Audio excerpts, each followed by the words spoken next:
Hi guys. My Mima. This is my Arella. For today's kwentuhan. I have a question for Arella so we can check how smart she is. So, like, answer din sa pakinggan mo to. Medyo mahirap tong question ko. okay, kahit naman. What is the best thing about being a kid? Dati na yan. Ginawa natin dati yan. Oh, sige na, you just answer. Sabi sa'yo, mahirap. The best thing About being a kid is you have a lot of toys. Arella, come here. Oh, toys. Having a lot of toys. Well, I can play. We can play. Yeah, right. So, kids kasi, hindi kayo nagsasawa sa kalalaro, no? You just keep on playing whole day long. Well, you're right about that. Good answer.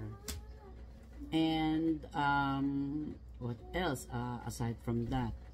You have a second... Anna, the birthday, alam mo, pwede ka mag-ice cream, kita ng mascot, itong fries, Teka, ha? chicken. Bakit?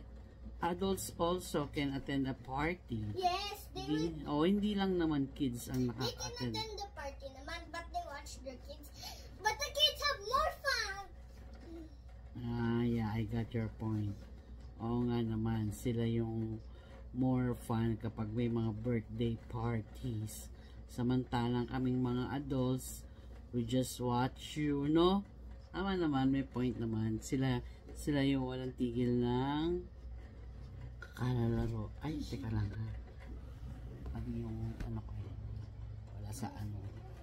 Okay. Good answer too.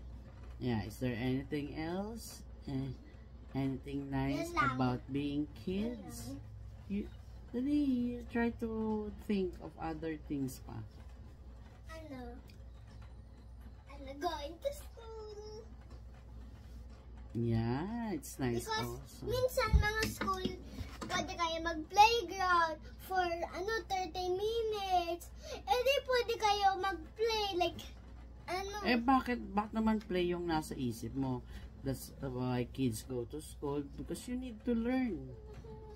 So when you grow older, you know a lot of things. You know about a lot about life. I know.